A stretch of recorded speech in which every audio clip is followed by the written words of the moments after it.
Elections లో limited సీట్లలో పోటీ చేసి 100% స్ట్రైక్ రేట్ సాధించిన జనసేనాని పవన్ రానున్న ఎన్నికల్లో బలం పెంచుకోవడానికి ఇప్పటి నుంచే ప్రయత్నాలు మొదలుపెట్టారు. విశాఖ ఏజెన్సీలో వైసీపీకి బలమైన పట్టున్న సెగ్మెంట్లపై ఫోకస్ పెడుతూ జనసేన పునాదులు పటిష్టం చేసుకునే పనిలో పడ్డారంటున్నారు.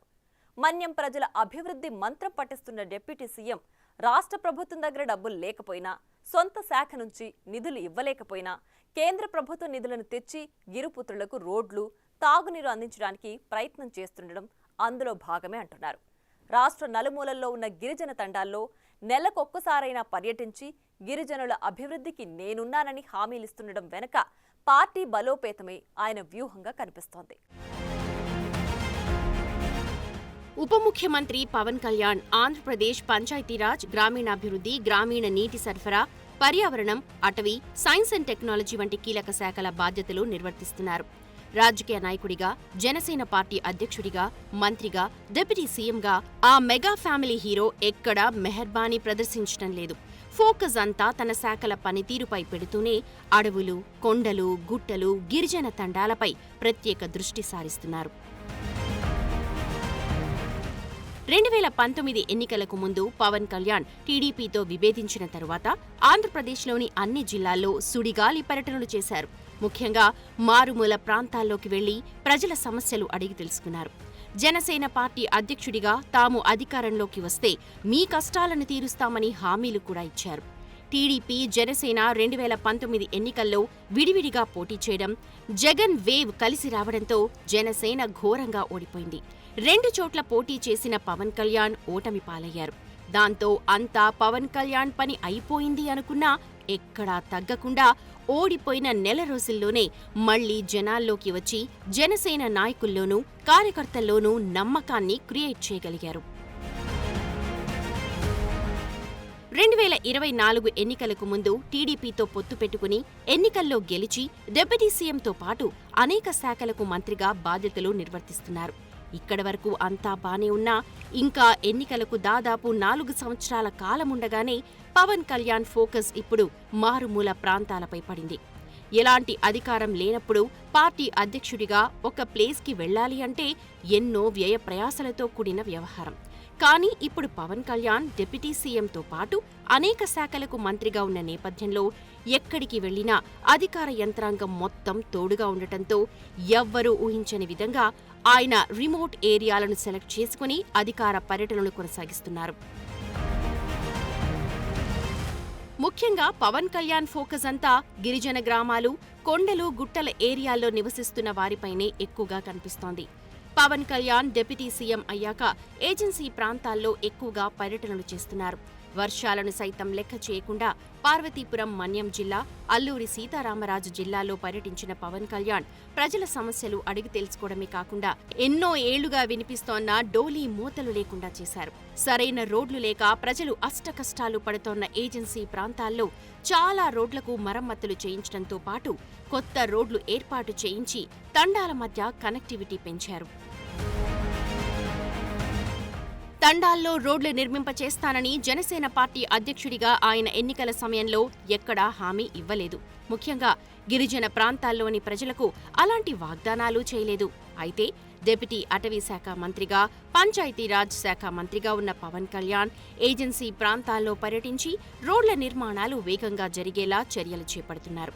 ముఖ్యంగా కేంద్ర ప్రభుత్వ నిధులకు తోడు ఆంధ్రప్రదేశ్ ప్రభుత్వ నిధులను కలిపి దాదాపు 1,005 కోట్ల రూపాయలతో ఆంధ్రప్రదేశ్లోని ఏజెన్సీ ప్రాంతాల్లోని రోడ్ల నిర్మాణానికి చర్యలు చేపట్టారు. ఇప్పటికే టెండర్లు పూర్తి కావడంతో అడవి తల్లి బాట పేరుతో ఏజెన్సీలోని గ్రామాలను కలుపుతూ ఈ రోడ్ల నిర్మాణం జరగనున్నాయి.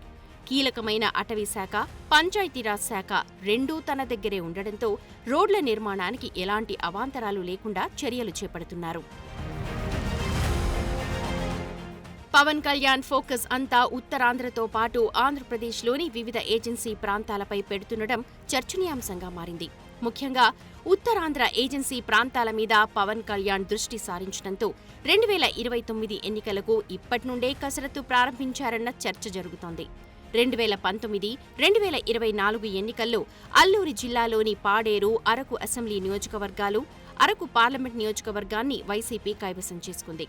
164 సీట్లతో ప్రభుత్వాన్ని ఏర్పాటు చేసిన అల్లూరు జిల్లాలో ఉన్న ఏజెన్సీ నియోజకవర్గాలైన పాడేరు, అరకు అసెంబ్లీ, అరకు పార్లమెంటు స్థానాన్ని గెలుచుకోలేకపోవడంతో టీడీపీ, జనసేనల్లో ఒకంత అసంతృప్తి కనిపిస్తోంది. దాంతో ఇప్పటి నుండే ఏజెన్సీ నియోజకవర్గాలపై దృష్టి పెడితే 2029 ఎన్నికల్లో ఖచ్చితంగా గెలవచ్చువని జనసేనాని భావిస్తున్నారంట.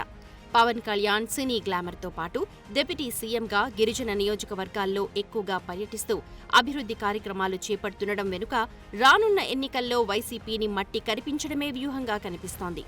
అందులో భాగంగానే పవన్ కళ్యాణ్ ముందు నుంచి ఈ నియోజకవర్గాలపై దృష్టి పెట్టి జనసేన పునాదులు బలోపేతం చేసుకునే పనిలో పడ్డారంట.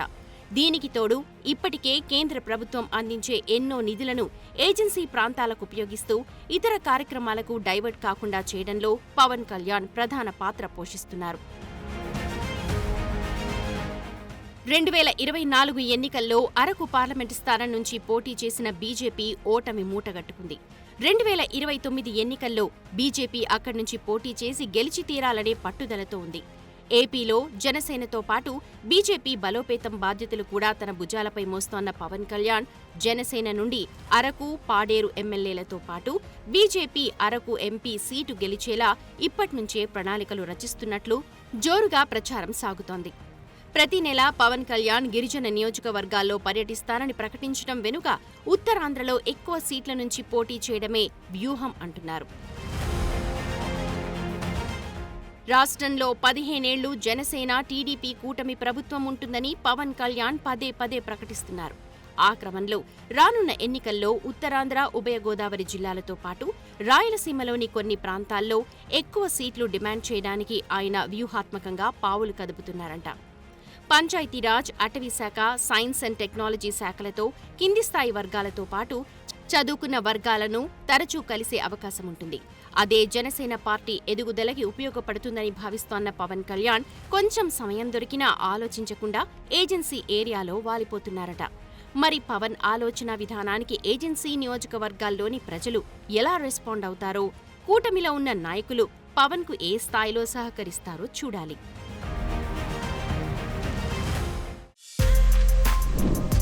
For more videos like this, subscribe Big TV channel.